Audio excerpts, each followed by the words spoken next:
Bom, muito boa tarde a todos os participantes do primeiro Juristec, agradecendo inicialmente o convite do Iberojur, na pessoa do seu presidente, Dr. Fábio Veiga, para moderar esse painel tão relevante. Gostaria de parabenizar a todos os organizadores, em especial ao presidente do evento, professor Mariusz Zaluk, da Universidade de Cracóvia, e ao vice-presidente do Juristec, Dr. Fábio Veiga, que é também da Universidade de Alcalá e presidente do Iberojur. A participação de pesquisadores de diversos países do mundo dos eventos promovidos pelo Iberojur há tantos anos. Estive há pouco participando do painel anterior, moderado pelo Dr. João Xavier, que conduziu de maneira excelente, extraordinária, e no qual diversos comunicados foram feitos da mais alta relevância, o que é uma marca, sem dúvida nenhuma, dos eventos do Iberojur. Estamos dando início ao painel 6, Democracy and Technological Process, e o primeiro comunicado é as tecnologias, breves apontamentos sobre a questão perante o ordenamento jurídico português e do Estado do Paraná, das pesquisadoras Ana Carolina Assunção, da pesquisadora Ana Carolina Assunção Stoffel, da Universidade Portucalense. Como foi estabelecido no edital do juiz, cada apresentação tem um tempo máximo de 10 minutos, então os senhores e as senhoras ficam à vontade para expor nesse minuto. Quando estiver encerrando, eu assumirei aquela tarefa de comunicar-lhes, então, que faltam 30 segundos para as conclusões, ou quando o tempo de 10 minutos já tiver chegado ao seu término, eu apontarei, então, a necessidade dessa conclusão. Mas acredito que, pela experiência do painel anterior, nós não teremos grandes dificuldades no que concerne ao cumprimento do horário e também das apresentações. Portanto, doutora Ana Carolina Assunção Stoffel, da Universidade Portucalense, a senhora tem a palavra para apresentar o seu trabalho pelo tempo de 10 minutos. Boa tarde. Só para confirmar, vocês estão conseguindo me ouvir e me ver? Sim. Eu estou lhe ouvindo, doutora. Um pouco baixo, mas estou lhe ouvindo. Então, e aqui está no máximo, então. Bom, vou iniciar primeiro me apresentando. Eu sou Ana Carolina, sou mestranda em vias de defesa da dissertação do mestrado da UPT, na Universidade Portucalense em Porto. É um prazer muito grande, mais uma vez, estar participando de um evento do Iberojur com universidades tão renomadas. E hoje eu vim falar um pouco sobre as questões do direito ao uso da tecnologia na educação. Essa questão da tecnologia e do direito sempre foi uma questão que me trouxe muita curiosidade, sempre me trouxe muitos questionamentos, porque em que pese o direito ser uma profissão, a advocacia, né, e o operador de direito se tratar de uma profissão muito tradicional, nós não podemos fechar os olhos para uma mudança que o nosso mundo está passando e que é inerente e que afeta, sim, a área jurídica. O direito, ele está inserido no campo da ciência social. Ela é uma ciência dinâmica, ela é uma ciência estanque e que deve dar respostas aos anseios, aos desafios, aos questionamentos jurídicos que vão aparecer de acordo com o interagir das pessoas. Então, essa foi uma questão que eu comecei a pesquisar há alguns anos, faz parte, inclusive, dos meus estudos no mestrado, e comecei a verificar o seguinte: será que nós não estamos em vias muito próximas de incorrer em um desemprego desestrutural? Será que a nossa educação, seja brasileira, seja europeia, não precisa estar atenta às necessidades de já formar indivíduos, né, aptos a encararem novas profissões, a desenvolver novas habilidades que eu, com meus 33 anos, não tive durante a minha formação formal? Será que o meu filho, que tem um pouco menos de um ano, quando ele tiver 18 anos e terminar a escola, será que se ele tiver a mesma formação tradicional como eu tive, será que ele não vai já estar fadado a um desemprego? Então, isso é uma questão que eu comecei a estudar e vi que sim, que nós precisamos, seja Brasil, seja Europa ou outro lugar do mundo, nós precisamos estar atentos às necessidades de adequar à era 4.0. E a questão da era 4.0, ela não é só uma questão tecnológica, ela diz respeito a novos relacionamentos, novas formas de trabalho. Por exemplo, agora nós estamos vivendo um cenário pandêmico. Quando é que a gente imaginava que teríamos um seminário internacional de tamanha magnitude, com tanto engajamento por uma via eletrônica, sendo que até então o direito não aceitava isso com tão bons olhos. A medicina, é uma área estritamente tradicional, se viu diante de uma necessidade de se modernizar e de se aderir à medicina 4.0. Né? Nós vimos recentemente Ruanda, um país que é um país até então subdesenvolvido, utilizando drones e robôs em hospitais para minimizar o efeito do coronavírus na equipe médica, para expor menos. Então, é inerente que mesmo sejam as novas profissões, sejam as profissões tradicionais existentes, de fornecer ou um upgrade, uma atualização para essas profissões já existentes, e também de já desenvolver novas habilidades para as profissões novas que vêm surgindo com a tecnologia. Né? Nós estamos num mundo que nós temos a LGPD no Brasil, temos a Proteção de Dados Europeia também, e que ela vem para dar algumas respostas, mas elas ainda não são suficientes. Temos as questões do uso de dados pelos algoritmos das plataformas de redes sociais. Com isso, nós temos o advento do DPO, né, do oficial de proteção de dados. Temos uma série de outras profissões que estão surgindo por causa dessa mudança que nós estamos vivendo. Então, eu fui pesquisando, que, como eu disse no começo, o direito não é uma ciência estanque, ela é uma ciência que deve dar respostas aos desafios, aos problemas, aos anseios que vão surgindo de acordo com o desenrolar das relações sociais. E eu verifiquei que mesmo o Brasil e Portugal não tem uma legislação específica sobre essas questões da educação 4.0, se nós utilizarmos a hermenêutica jurídica, a interpretação jurídica, a gente vai verificar que a Constituição Portuguesa e o Estatuto da Magistratura do Brasil, inclusive o Estatuto dos Professores no Paraná, fala sobre o uso das melhores práticas educacionais de acordo com o cenário em que o educando está inserido. Então, que pese serem leis antigas, elas fazem remissão de que os ensinos, as metodologias, as práticas educacionais pelos professores, pelos diretores, pelas escolas, pelas universidades, têm que observar o contexto contemporâneo em que estão sendo aplicadas. Então, nós temos, sim, respaldo jurídico, volto a dizer, mesmo com leis antigas, leis que, quando foram feitas, não se cogitava de uma era 4.0, mas que dão total sustentação para uma mudança do paradigma da educação. No Brasil, agora, nós estamos vivendo uma era de mudança no currículo do ensino médio e que todas as escolas, até março de 2022, precisam se adequar. Então, é uma ótima oportunidade para o Brasil, inclusive, já trazer na mudança do currículo obrigatório essa mudança, essas necessidades de inserir novas temáticas, novas abordagens no currículo dos estudantes.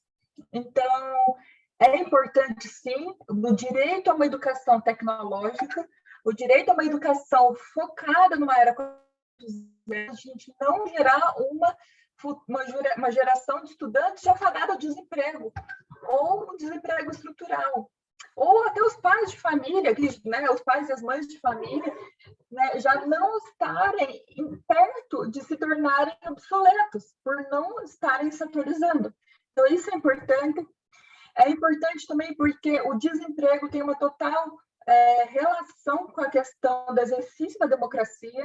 Nós vimos entre 2009 e 2011, em Portugal, a questão da troika, da intervenção, que foi uma era muito penosa para os portugueses, de desemprego muito grande. Claro, não teve a era 4.0, mas ele ficou muito claro a questão do desemprego e democracia. E a gente não precisa repetir isso. O desemprego em Portugal em 2009 a 2011 foi muito forte, que na época da intervenção da Troika, deixou claro uma era de desafeição política, de erosão da cidadania, e a gente não pode repetir, ou dentro do que está ao nosso alcance, tentar minimizar que essa história se repita por um desemprego, por questões econômicas, de questões que a gente pode olhar para o passado para não deixar repetir no futuro. Então, nós precisamos, sim, fomentar uma educação 4.0, precisamos, sim, fomentar uma atualização para os profissionais que já estão no mercado de trabalho, para nós evitarmos desemprego estrutural, questões sociais importantes e evitarmos uma erosão da cidadania novamente, seja no Brasil, seja em Portugal, ou outro país da Europa, porque são questões, sim, estritamente conexas. Seria essas questões.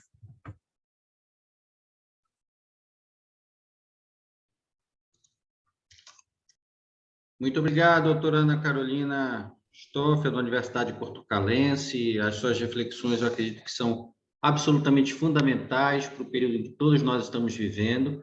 Boa parte dos que aqui estão se envolvem com o processo de ensinagem, o processo de ensino, aprendizagem, já estão seguindo as suas jornadas, não é, acadêmicas para além da graduação.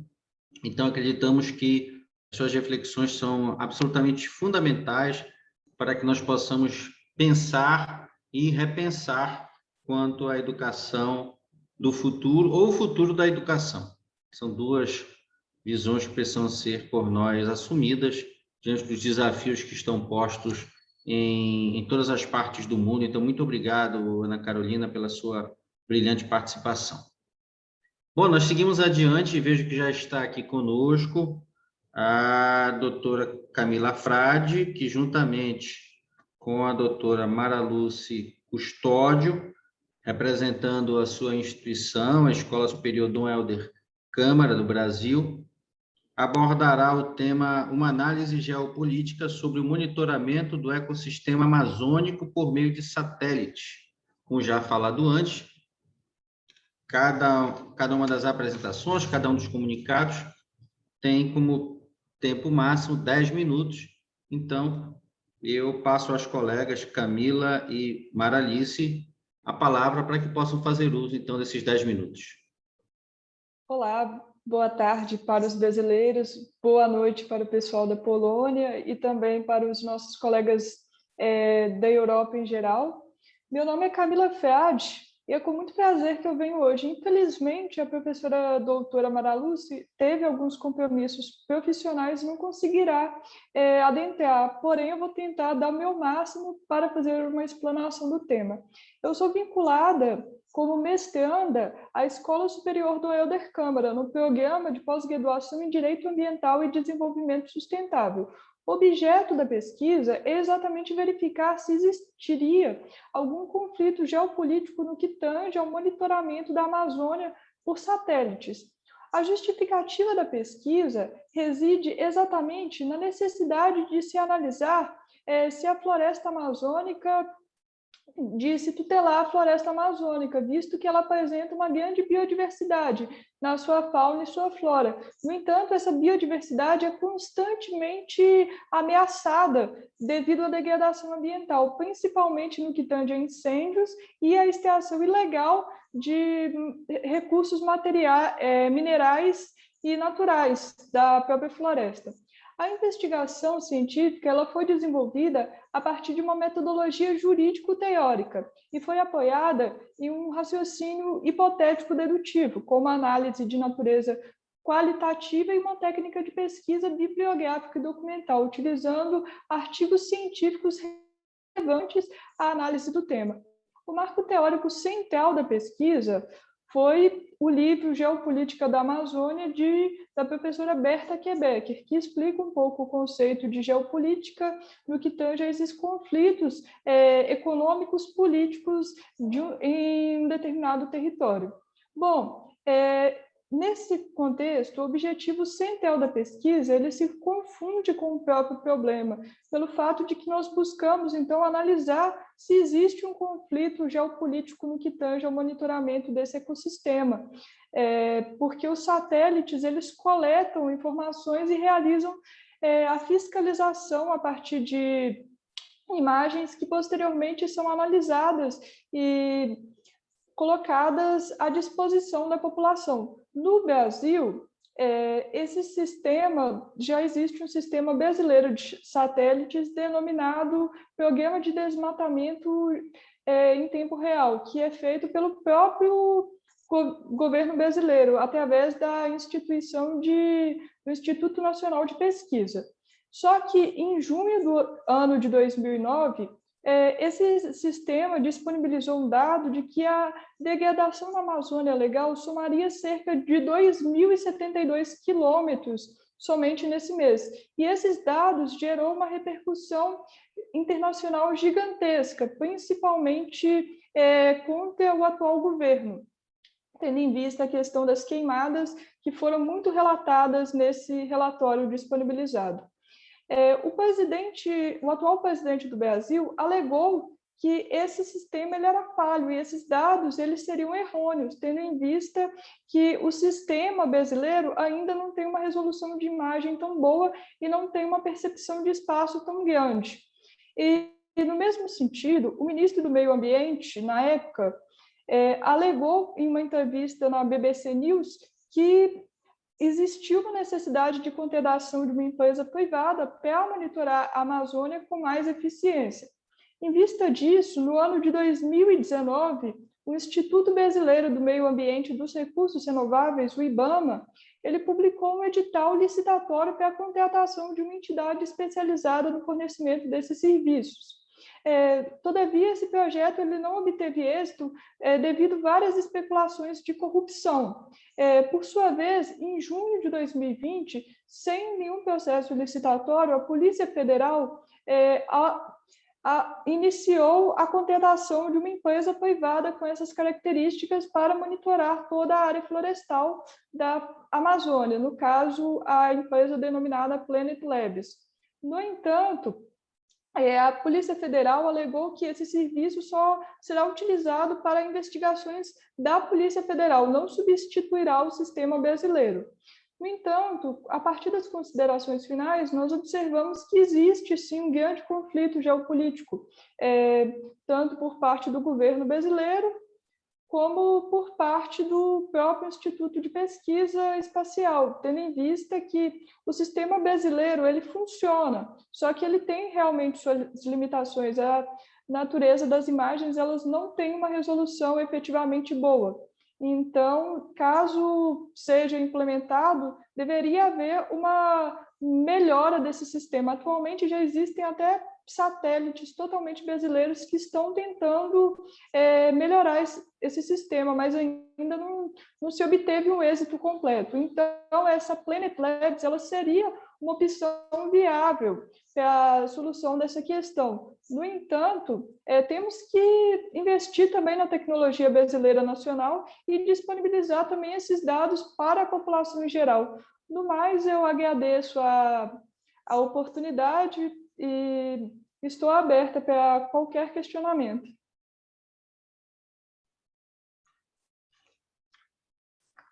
Muito obrigado, doutora Camila Frade. Uma grande honra para o Juristec Beroju ouvir o fruto dessa sua pesquisa, ainda que em construção, em andamento, mas temos certeza que é uma temática da mais alta relevância e que todos nós precisamos acompanhar nessa perspectiva. Por mais que eu fale a partir da Amazônia, não é? Eu faço parte de uma instituição que se chama UNAMA, Universidade da Amazônia, mas nós temos a percepção de que os estudos direcionados a essa riqueza que é coletiva e é universal precisam ser desenvolvidos em todas as academias, e a Dom Helder Câmara se destaca por essas pesquisas direcionadas a temáticas do interesse da coletividade. Então, parabéns à senhora, parabéns também à professora doutora Mara Lúcia Custódio, e que a pesquisa siga adiante no interesse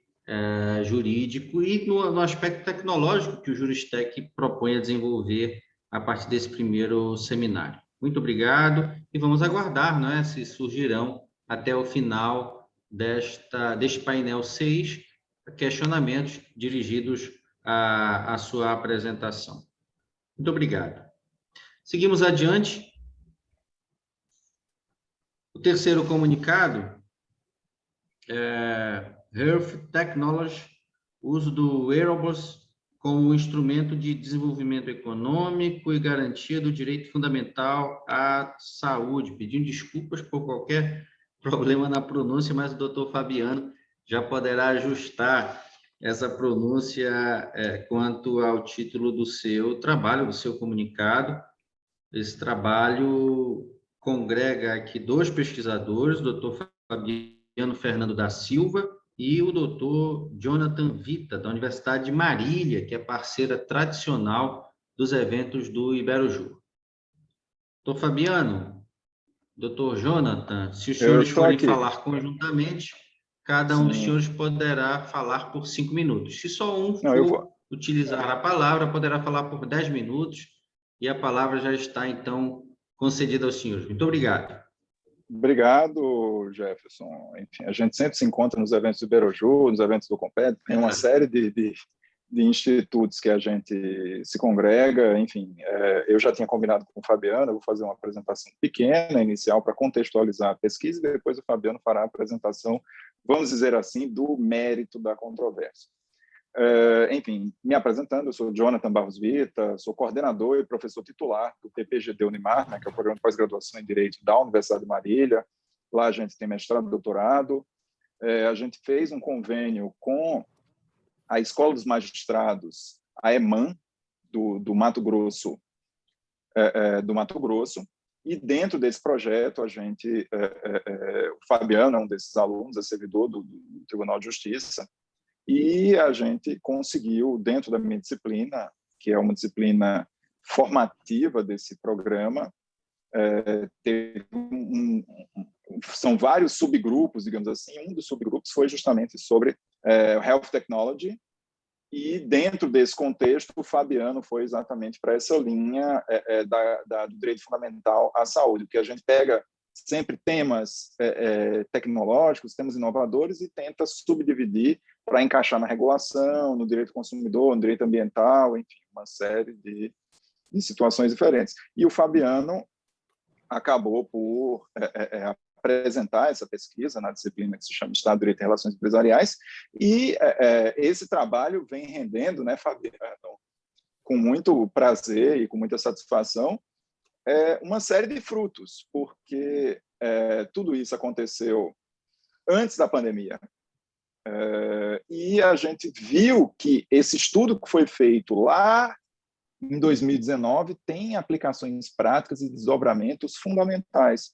Então, quando a gente pensa no Health Technology e nos wearables, que são dispositivos, por exemplo, aqui eu estou com o Apple Watch. Então, o Apple Watch é um wearable que tem funções de tecnologia. Ele tem função, por exemplo, de oxímetro, ele tem função de medição de frequência cardíaca, tem função de queda, tem função de mindfulness. Então, dentro de todas essas funções, você consegue, implementando uma política agressiva de distribuição de wearables, seja pelo poder público, seja por iniciativas particulares, dando vazão a isso, você consegue ter uma grande rede de dados desses wearables, e, de outro lado, também a gente consegue ter uma maior qualidade na visão empírica, digamos assim, do direito à saúde, porque você consegue monitorar.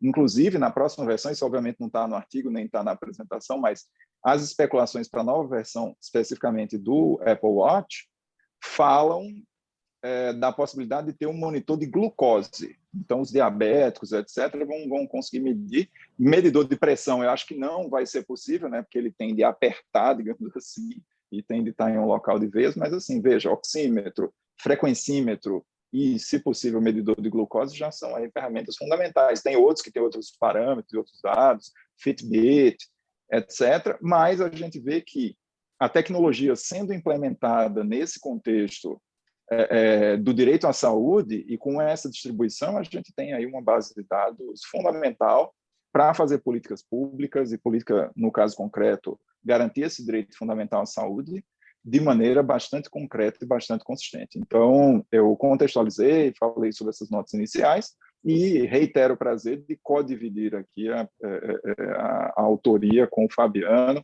que, como eu disse, o trabalho dele era sobre Health Technology, a gente já está no 3º ou 4º trabalho, porque as coisas foram evoluindo tal, e a gente vê que, inclusive, a telemedicina, que vai ser uma das formas da telemedicina, justamente através dos wearables, vai ser o futuro da medicina. Aliás, se não já é o presente. Fabiano, obrigado pela parceria e passo a palavra para você. Grato. Boa tarde a todos do Brasil, boa noite ao pessoal da Europa. Conseguem me ouvir? Estão ouvindo bem? Então, vamos lá. O professor Dr. Jonathan Barros Vita, quem tem a honra de dividir a coautoria desse artigo, como ele mencionou, essas pesquisas iniciaram no ano de 2019, no âmbito da disciplina que ele ministra, no PPGD da Unimar, na disciplina Estado, Direito e Relações Empresariais.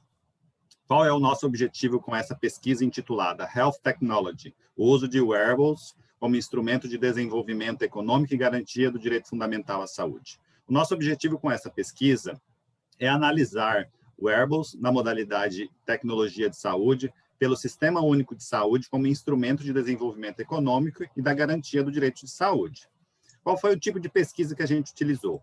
Ela entra no âmbito de teoria e estudo empírico ao mesmo tempo. Isso porque, dada a escassez de trabalhos, de estudos nessa vertente, o trabalho tem um caráter tanto exploratório, mas também tem o objetivo de examinar a viabilidade na promoção de políticas públicas voltadas ao uso desses aplicativos também na prática, ou seja, analisa uma vertente jurídico-propositiva. E aí entramos na seara do direito aplicado, ou seja, buscamos através disso uma proposição, uma alternativa ao problema da saúde no Brasil. No âmbito da disciplina, é empírica, na medida em que nós buscar dados efetivos junto a alguns organismos, tanto nacionais como internacionais. E aí citamos os conselhos de classes da medicina, no CRM, tanto no âmbito nacional como no âmbito regional, no nosso caso do CRM de Mato Grosso, da onde eu falo. Contatamos ainda a Agência Nacional de Saúde, o Congresso Nacional, o Ministério da Saúde e algumas administradoras de plano de saúde. No âmbito externo, nós contatamos a Royal Philips, que é a maior produtora de Health Technology, assim como a Organização Mundial de Saúde, a ONU, e a Organização Pan-Americana de Saúde, tudo no objetivo de verificar como se dá o tratamento de wearables. E na maior parte deles, não há nenhuma regulamentação nesse sentido. O nosso marco teórico no artigo foi a análise econômica do direito, porque a gente busca apurar, por meio da ponderação de externalidades positivas e negativas, qual é a viabilidade na defesa do uso desses dispositivos pelo sistema público de saúde. Como foi feito a divisão dos eixos temáticos do artigo? São 3. No primeiro deles, apresentamos os dispositivos vestíveis, demonstrando suas funcionalidades e apurando as externalidades no decorrente do seu uso. E aqui nós precisamos fazer uma distinção de designações. Health Technology é um gênero que é definido pela Organização Mundial de Saúde com a aplicação de conhecimentos e habilidades na forma de dispositivos, medicamentos, vacinas e procedimentos, visando resolver problemas de saúde ou melhorar a qualidade de vida. Percebemos com isso que é uma definição muito ampla. E aí, os nossos objetivos, que são os wearable devices, que são um desses itens da Health Technology. É uma espécie dessa definição mais ampla.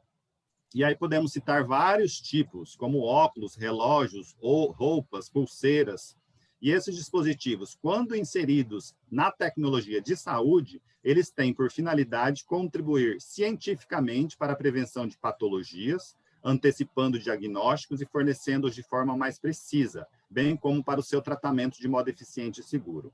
No segundo eixo, a gente adentra no direito propriamente dito, e aí o constitucional, porque nós analisamos o Sistema Único de Saúde e o seu dever constitucional de investir no desenvolvimento científico, tecnológico e a inovação. E aí nós perpassamos por vários dispositivos da Constituição. Obviamente, o artigo 6º, que trata o direito social à saúde como um direito fundamental, o artigo 24 da Constituição, que vai tratar da competência para legislar concorrentemente sobre proteção e defesa da saúde, mas o cerne principal do nosso artigo são os artigos 196 e 200 da Constituição. O 196, porque ele vai trazer que a saúde é um direito de todos e dever do Estado, garantido mediante políticas sociais e econômicas que visem reduzir o risco de doenças e outros agravos.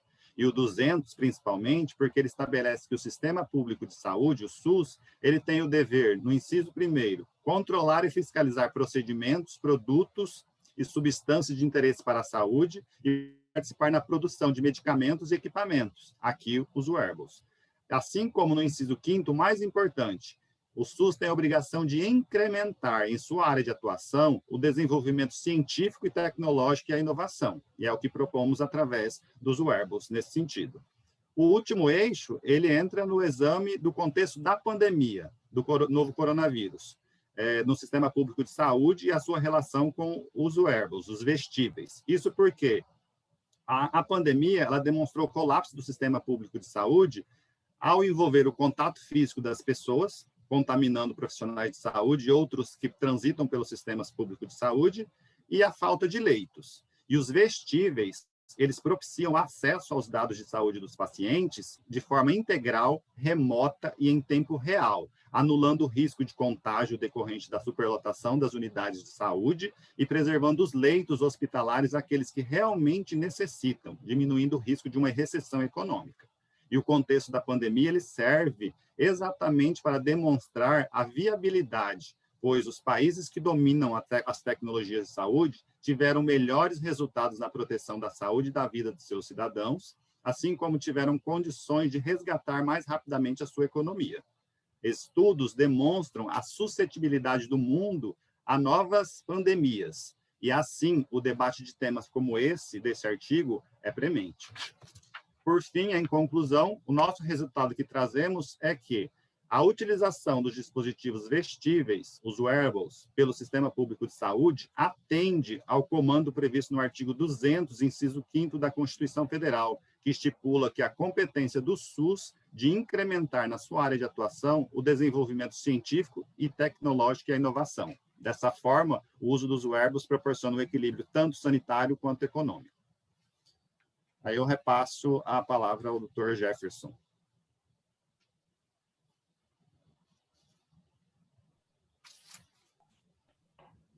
Muito obrigado, doutor Fabiano, doutor Jonathan. Pergunta se o doutor Jonathan ainda gostaria de complementar alguma coisa?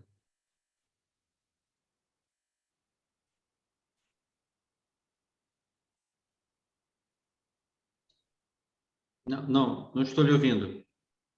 Já encerrou então, né? Ele está mudo, tá? Acho que está mutado. Tá ali. Ah, tá. Eu não consigo liberar. A Giovana.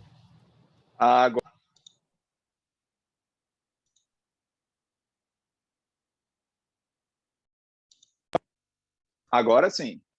Não, é porque tinha travado aqui. Não, mas apenas para, enfim, reiterar que, enfim, eu citei os exemplos do Apple Watch, do Fitbit, etc., mas, assim, os wearables são infinitos, as novas tecnologias aplicadas à saúde fundamental, assim, a gente estudar e trabalhar em cima desses temas, e a gente tem perspectivas jurídicas muito importantes. A gente vê que os custos, por exemplo, da medicina diagnóstica vão cair necessariamente, enfim, a assimetria das informações vem diminuindo também, e apesar de um investimento inicial, no longo prazo, esses custos se tornam assim, risíveis perto daquilo que a gente pode prevenir, né?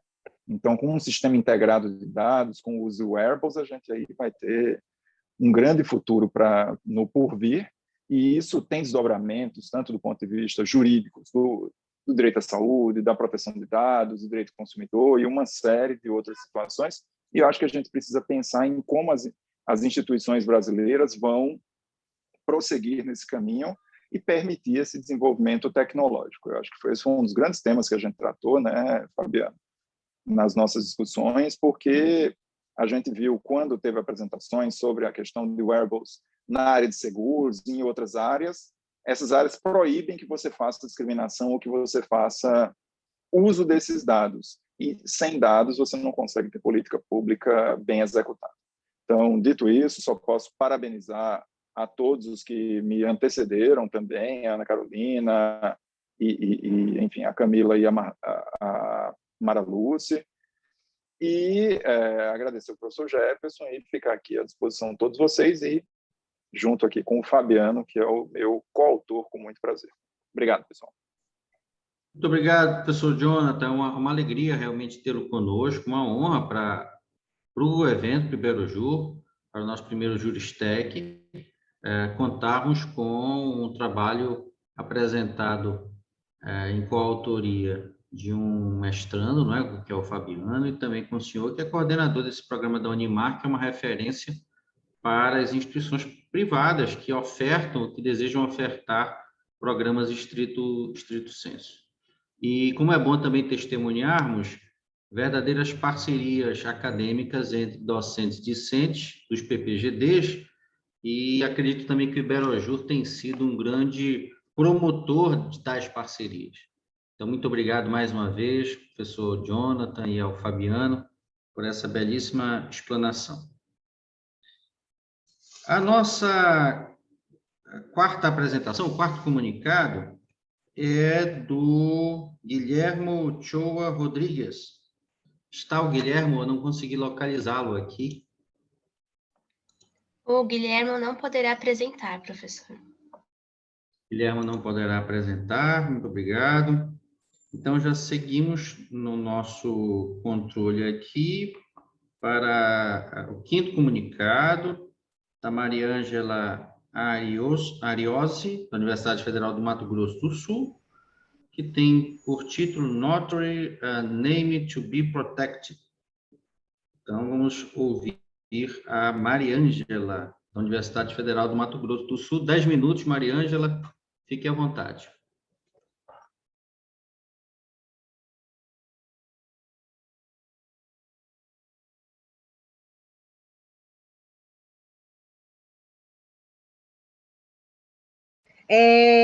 Boa tarde, vocês estão me ouvindo? É um prazer, eu agradeço a oportunidade a todos, né? Nós somos 16 pessoas agora, e pelo que eu vi aqui, todos nós somos brasileiros, mas por questões acadêmicas, eu vi que o professor Fabiano também, o professor Jefferson também apresentou na língua estrangeira. Em princípio, eu queria dizer que, infelizmente, houve um equívoco. Eu mandei um arquivo para apresentar e depois eu pedi a substituição desse arquivo, tá?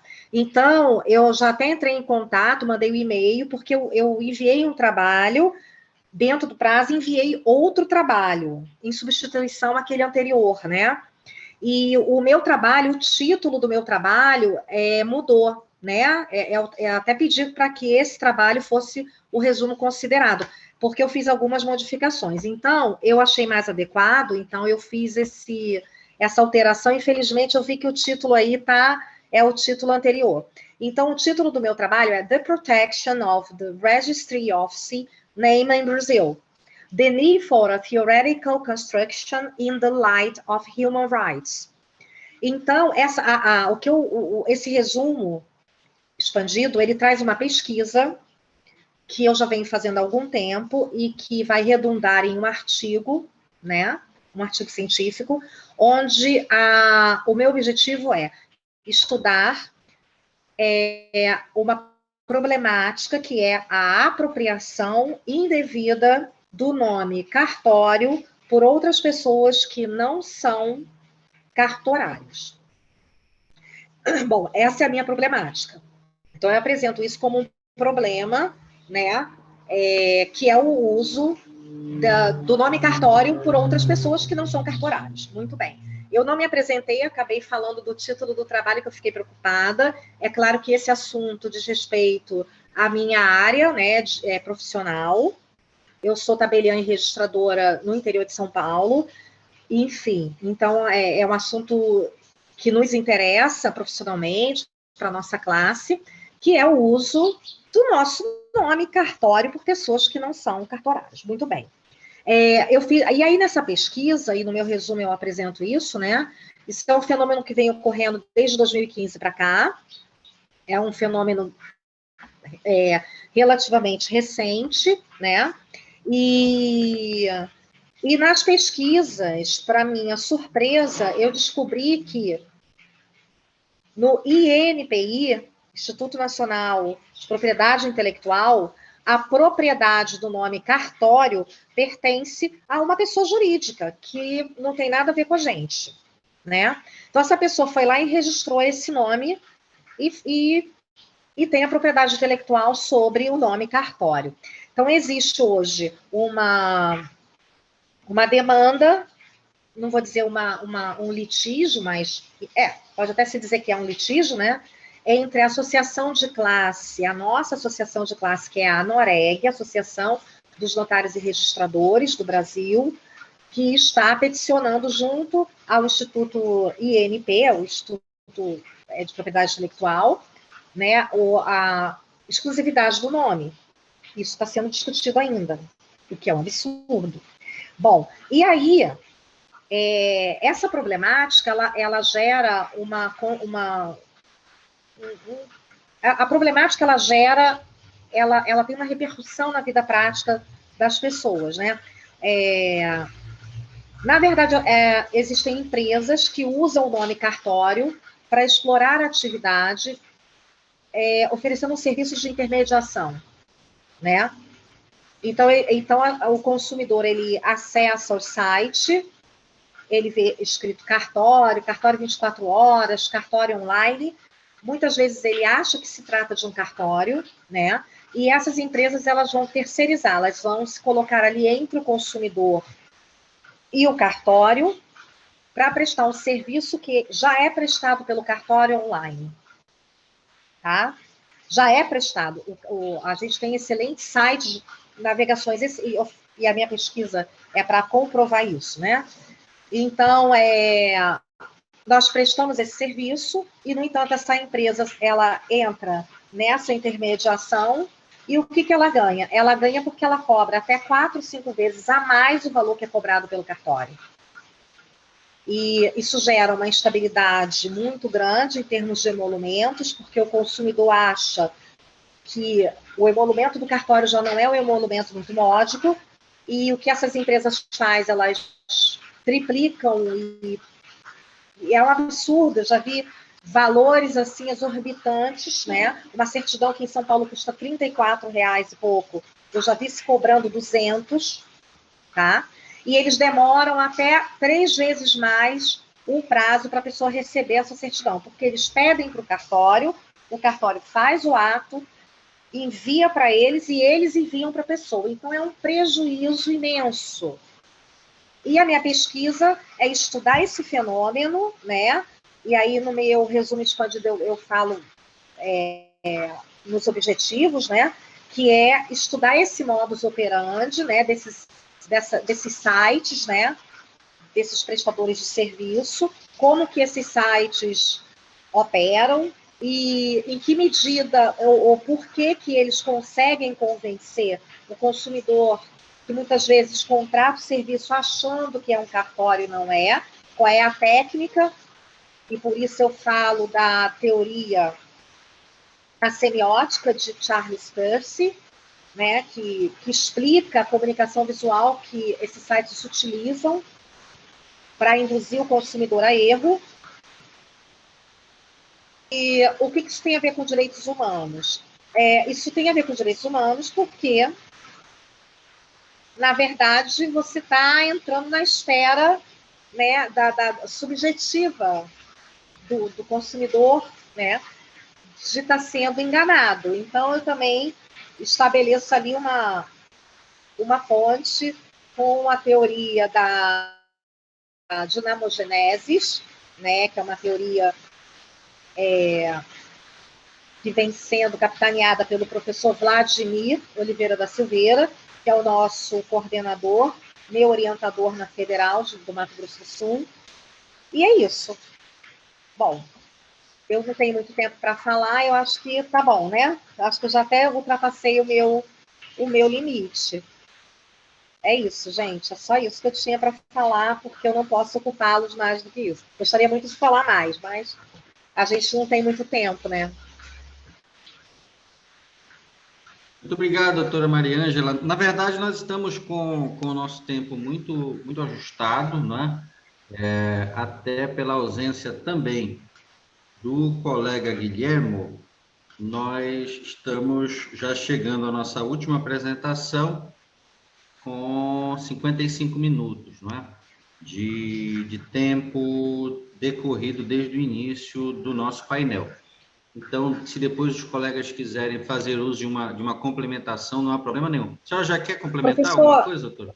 Professor Jefferson, então, eu vou sair do formalismo e gostaria que todos vocês pensassem e divulgassem isso, porque é algo inacreditável a gente imaginar que no Brasil o nome cartório pertence a outra pessoa que não seja o cartório, não é? É um absurdo isso. Então, a gente tem que divulgar. Eu espero que a publicidade, principalmente quando a gente publica, né, um trabalho que entra na rede, porque é uma coisa que eu fiquei muito apavorada. Assim, eu falei, nossa, não tem limite. Então, como é que pode o nome ser propriedade exclusiva de uma pessoa jurídica que não tem nada a ver com a gente, do nome está sendo usado para lesar consumidor, e está aí, e está acontecendo, e todo mundo é lesado. Existem agora aí 16 pessoas. Eu queria muito um feedback, talvez até alguém aí já tenha usado esse serviço online, né? E nós somos da área jurídica. E mesmo as pessoas da área jurídica, advogados, utilizam esse serviço achando que é cartório.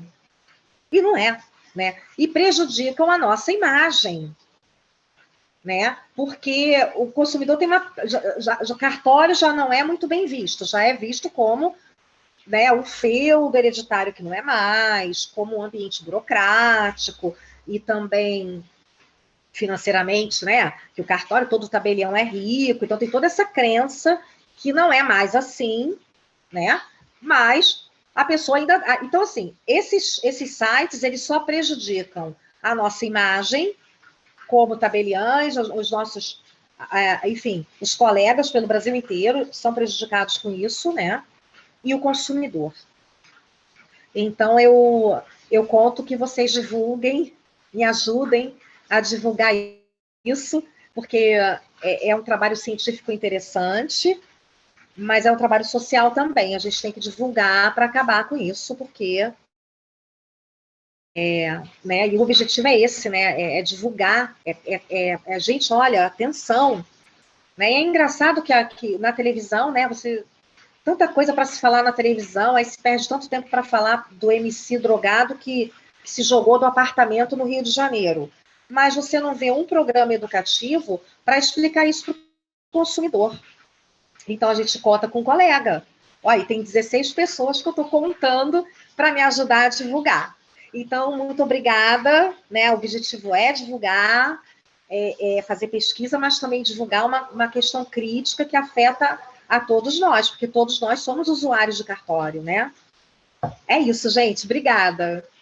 Obrigada, professor. Muito obrigado, doutora Mariângela. Imagina, eu agradeço muito a todos pela paciência de me ouvir. Não, é um conhecimento novo, eu acho que todos nós realmente precisamos. E eu estava aqui lhe ouvindo, lembrando de um cartorário aqui do estado do Pará, professor Zeno Veloso, que tinha um carinho muito grande pela Noreg, que você citou, não é? E que, infelizmente, nos deixou pela Covid, não é? Teve a sua vida ceifada pela Covid, e nós ainda estamos aqui no nosso estado, mesmo 30 dias depois, ainda com muitas saudades do professor Zeno, que era realmente, foi durante muito tempo cartorário e era um referencial nessa área. Então, eu tenho certeza que ele levaria adiante essa sua luta em todos os lugares em que eu tivesse a oportunidade de falar e da mesma forma, em nome dele, eu me comprometo a estar atento a isso e Eu acredito citei o que... Zeno Veloso. Eu Ah, cito o foi? Zeno Veloso. Eu cito no meu. Isso é um comunicado, como eu coloco já no tópico frasal do meu resumo, né? É um comunicado de uma pesquisa que eu estou fazendo, que é a publicação do artigo. E o Zeno Veloso é citado. A gente, né, que é da área, ele é uma referência. Obrigada. Muito obrigado, doutor. Então, nós vamos para a nossa última apresentação, para o último comunicado desta tarde, deste painel 6. A doutora Rosimere Souto Maior, da Universidade do Minho, Portugal, com o comunicado intitulado Controle de Convencionalidade dos Direitos Humanos pelo órgão do Ministério Público Brasileiro. Doutora Rosemary ou Rosemary, eu não sei, doutora, depois É Rosemary mesmo. É Rosemary. É americanizado mesmo. Infelizmente, a gente não escolhe nome. É verdade. Por favor, doutora, 10 minutos, fique à vontade. Certo. Em primeiro lugar, eu gostaria de agradecer a oportunidade do Iberoju, né, desde 2016 que eu tenho participado dos eventos com muita felicidade e trazer a esse painel uma discussão que foi uma reflexão que está muito atualizada. Eu diria que o trabalho de comunicação ele foi feito de forma descritiva e teórico, né? E é um tema altamente inovador, tendo como marco central da pesquisa esse livro aqui, que é Controle de Convencionalidade pelo Ministério Público, lançado agora em 2021, pelos colegas Marcele Faria, Valério Mazzoli e Gledson Oliveira, que significa o seguinte: a nossa Constituição Federal de 1988, ela mudou aquela visão clássica de divisão dos poderes, executivo, legislativo, judiciário e pronto. Então, criou um órgão, uma instituição permanente, da qual eu faço parte. Eu sou promotora de justiça, membro do Ministério Público de Pernambuco, Brasil, há quase 31 anos, né? Professora também aposentada da Universidade Federal da Paraíba e mestra da Universidade do Minho, Braga. Então, o que consiste essa reflexão? É o seguinte: nós sabemos que hoje os direitos humanos eles são muito decantados em prosa e verso, mas na efetividade, nos desafios diuturnos, as coisas não são bem assim. Inclusive, até a própria expressão direitos humanos foi vulgarizada, utilizada de formas, inclusive, indevida, não é? Para ser, inclusive, direitos de bandidos.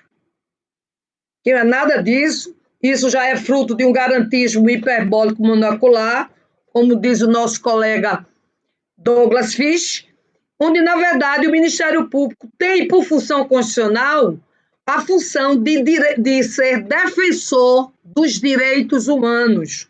O que quer dizer isso? Defensor dos direitos previstos no ordenamento jurídico, defensor do regime democrático, dos interesses individuais e sociais indisponíveis, para que, na prática, nós possamos fazer esse tipo de trabalho. Nós não temos apenas o custo iuris, quer dizer, o custos legis, ou seja, nós não estamos adstritos a aferir apenas a legalidade daquela situação jurídica. Nós também temos o custo iuris.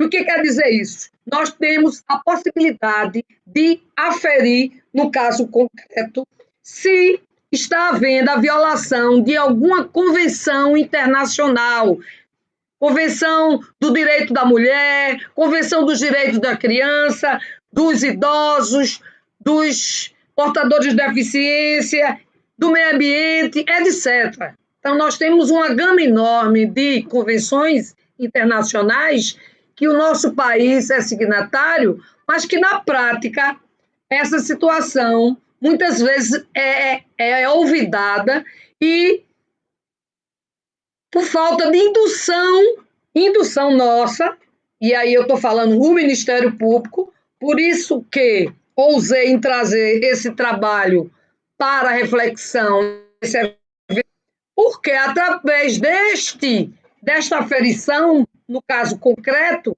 né, vamos dar um exemplo. Vamos supor que alguém esteja sofrendo alguém foi assassinado, né?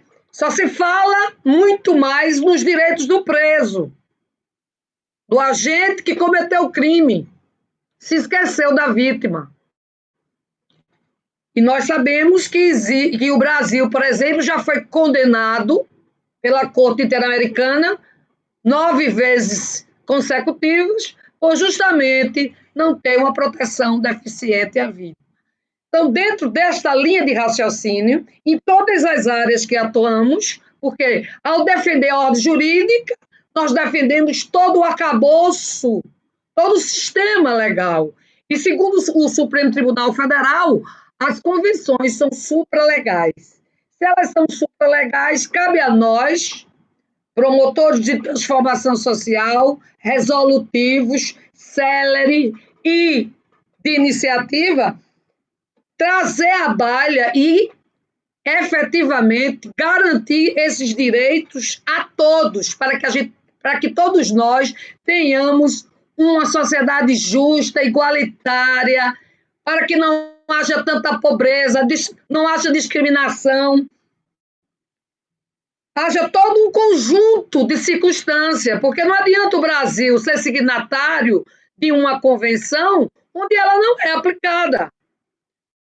Nos meus 30 anos, quase 30 de Ministério Público, eu só vejo os defensores arguírem os direitos do acusado, os direitos a uma unidade prisional, o encontro conjugal, a isso e aquilo. Mas, e os direitos da vítima?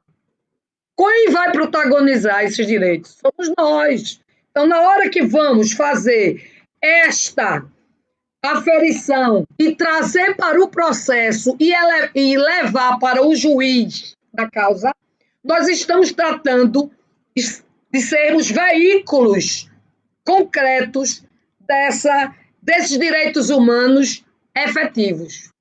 Né? O desafio de se falar sobre direitos humanos já se exauriu.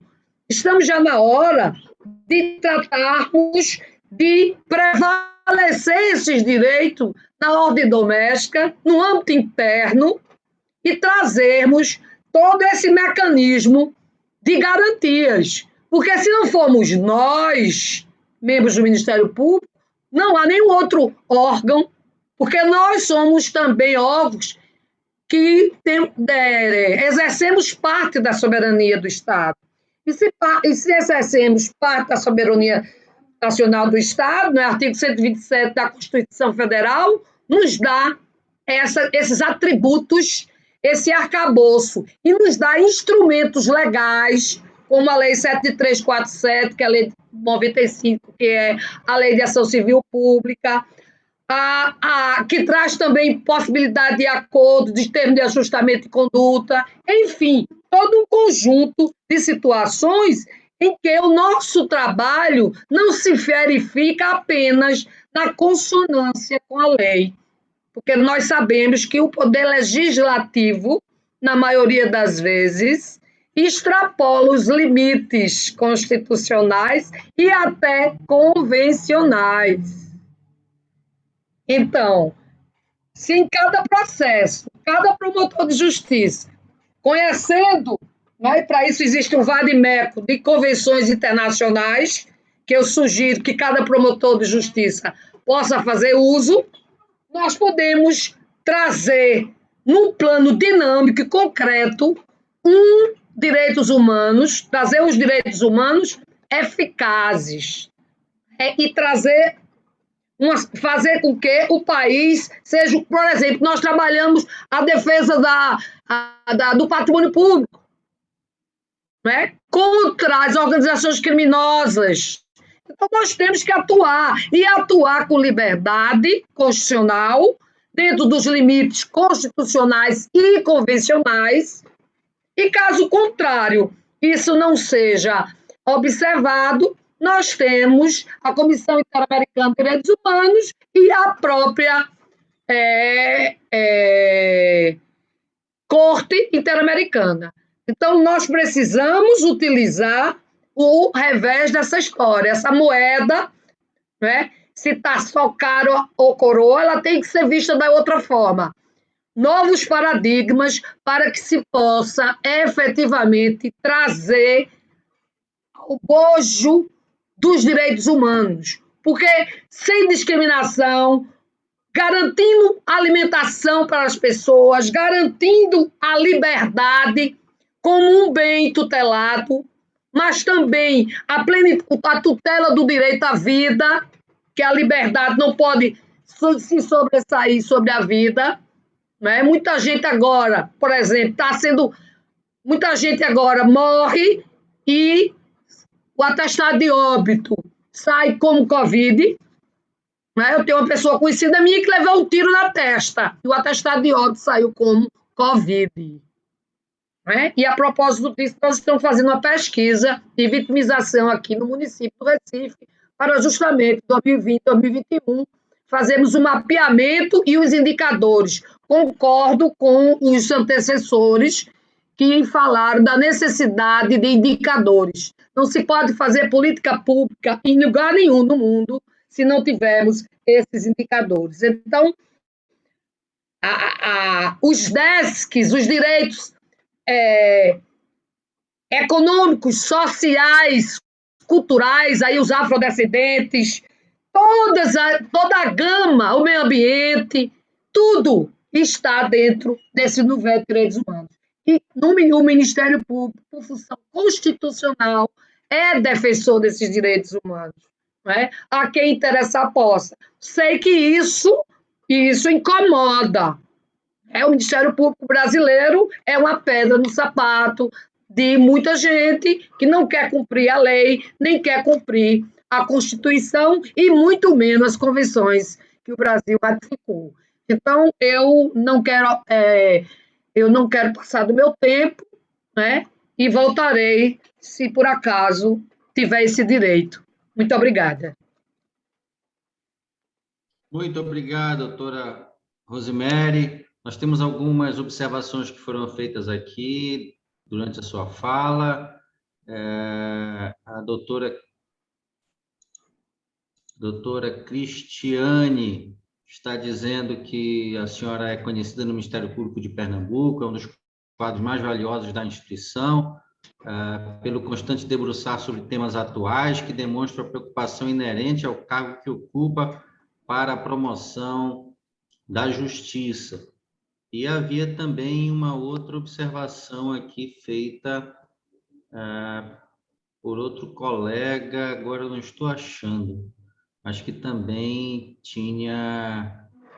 o doutor Miller, Aureliano, como sempre, doutora Rosemary, brilhante. Então, são colegas que vêm já acompanhando o seu trabalho. Doutora Rosemary, eu sei que a senhora fez uma pergunta à doutora Mariângela, mas eu já queria, invertendo um pouquinho, até porque eu soube agora que a senhora tinha pedido para antecipar a sua fala, mas só agora que eu vi aqui a anotação da nossa coordenação geral. Eu gostaria apenas de lhe ouvir rapidamente, doutora Rosemary, quanto ao que a senhora coloca, se o MP estadual, no caso da sua experiência em Pernambuco, o Procurador-Geral de Justiça, ou seja, o órgão de culpa do MP, se eles apoiam ações que estejam fundamentadas no controle de convencionalidade.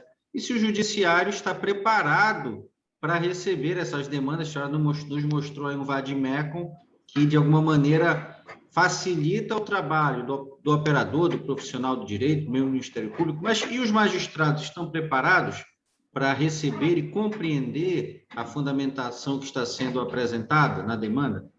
Olha, em primeiro lugar, o nosso procurador-geral, eleito democraticamente, porque Pernambuco é o único estado do Brasil onde há uma lei em que todos os cargos o promotor de justiça pode concorrer, que é a lei da democracia plena. Eu não podia deixar de falar sobre isso, mesmo porque 31 anos numa carreira, a gente conhece tudo, né? E todos os seus desafios. Como é que se diz? É obrigada a conhecer. Então, eu não vejo nenhuma dificuldade a não ser a acomodação. Então, acredito que a multidisciplinaridade do direito, que é a revolução atual que o direito enfrenta, impõe a todos os operadores jurídicos, sejam eles magistrados do Ministério Público, magistrados judiciais, eles precisam estar atualizados. Não, da mesma forma que eu e esses colegas que criaram esse livro, essa obra aqui inédita, eles precisam se atualizar. Acredito que alguns já estejam, porque estudam, porque nós não podemos ficar prisioneiros apenas do que nós chamamos aqui do feijão com arroz, que é a acomodação e também a vocação. Então, se há várias áreas de atuação, tanto para juízes como promotores, que cada um vá para a sua área em que você se dedique mais, se estude, aprofunde os seus conhecimentos, né? Eu defendi meu tese de mestrado com 61 anos de idade, não foi porque eu quis, foi porque eu estava na minha dedicação exclusiva ao Ministério Público. Né? Por exemplo, esses 3 últimos anos passados, eu sou promotora da 4ª Vara do Júri da capital, nós fizemos mais júris no Brasil. Né? Fizemos 12 júris por semana. Então, é preciso que nós tenhamos metas e compromissos e retorno social. Então, eu digo que não há nenhum problema, cada um dos colegas, tanto a magistratura quanto o Ministério Público, se atualizar. Por exemplo, se um promotor é na área do meio ambiente, então ele vai tomar conhecimento de todas as convenções que digam respeito ao meio ambiente, e assim sucessivamente. O que não se pode é deixar a peteca cair, como eu digo, é se acomodar, é fechar o livro, é deixar de ler, é deixar de pesquisar. Isso eu digo porque é o que eu faço há mais de 40 anos, porque eu tenho 45 anos de serviço público. Eu me formei em Ciências Jurídicas na Faculdade de Direito do Recife em 1982. Em 1990, eu já era promotora de justiça. E antes eu fui advogada, professora. Então, nós temos que ter muito bem resolvido a nossa responsabilidade social. Porque naquele processo, se nós trabalhamos apenas como custo legis, se for o caso, tudo bem. Mas se o caso é um plus, ele exigirá um custo iuris, cabe a nós, que temos essa atribuição constitucional, né? Transparência, impessoalidade, celeridade, o artigo 37 da Constituição Federal, assim como os artigos 1º, 3º, 4º e 5º da Carta Magna, que garante os mecanismos de defender o regime democrático. Como é que nós vamos defender a promoção dos direitos democráticos se nós não nos engajarmos nessas lutas das minorias, contra a intolerância, contra os preconceitos? Enfim, eu acredito que todos os magistrados, como eu já disse, são imbuídos desse mesmo espírito. Eu diria que isso não é um espírito de corpo, é um espírito social, do homus hepáticos, que é o homus que tem empatia, o homem que vê o outro, e sente o outro, e traz para a vida real o melhor para o outro e, consequentemente, para si. Muito obrigado, doutora Rosemary. Doutora Mariângela, por favor. Temos uma pergunta direcionada à senhora.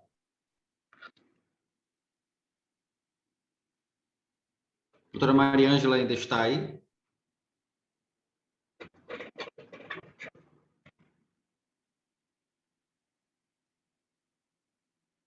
Doutora Maria Ângela? Creio que não. Doutora Rosemary, mais uma vez a doutora Cristiane faz uma observação aqui, que os 12 júris por semana foram feitos pela senhora sozinha. Por essa realização eficaz, a senhora recebeu as devidas homenagens, sem dúvida nenhuma, a senhora é um exemplo para todos os operadores do direito, membros do Ministério Público e da magistratura também, né? Até porque nessa intensidade de júris havia um magistrado também atuando nos júris, não é? Então, parabéns à senhora e aos magistrados aí do TJ. Justamente um magistrado, que se chama doutor Abner Apolinário da Silva. Só um juiz que fez isso. E uma promotora, que infelizmente foi eu. Atualizamos e zeramos as prateleiras. Já veio a pandemia, ano passado. Mesmo com a pandemia, nós não temos tantos processos assim, exceto para instrução. Muito obrigado, doutora. Eu gostaria de perguntar se os comunicantes anteriores, os painelistas, doutora Ana Carolina Stoffel, doutora Camila Frade, doutor Fabiano e doutor Jonathan, doutora Maria Ângela, gostariam de acrescentar alguma coisa para o nosso encerramento deste nosso painel número 6 do primeiro Juristec. Se quiserem, por favor. Não, eu só queria parabenizar pela condição dos trabalhos, Jefferson. Acho que, enfim, a gente teve vários temas interessantes e o desafio realmente é encontrar uma regulação jurídica para as novas tecnologias, que é o grande macro tema do Congresso, e também entender esses limites da tecnologia em relação aos nossos direitos fundamentais. Além disso, a gente tem, obviamente, outras temáticas que tangenciam isso e que são temáticas contemporâneas e fundamentais, como as apresentadas anteriormente. Então, só queria agradecer a todos, agradecer a organização desse Congresso Brasil-Polônia, né? Eu, inclusive, só um parênteses que eu esqueci de fazer, que eu já fui pelo menos 3 vezes à Polônia para fazer congressos jurídicos, em Varsóvia, em Cracóvia, em Zakopane, em Lodz. Então, assim, quando a gente puder ir presencialmente, com certeza vai nos receber de maneira bastante positiva. Então, obrigado, Jefferson, obrigado, Fabiano, pela parceria e parabéns a todos que participaram do painel.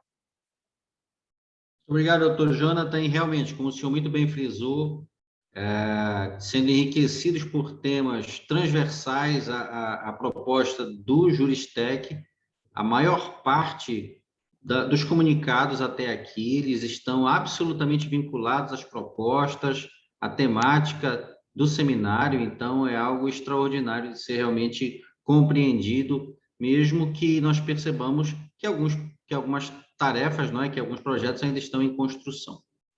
Mais algum colega gostaria de se manifestar? Se não, apenas convidando, na verdade, não é todos, para a programação de amanhã, que seguirá a partir das 9 horas, lembrando que é o horário de Brasília, 2 horas da tarde, 14 horas no horário da Polônia.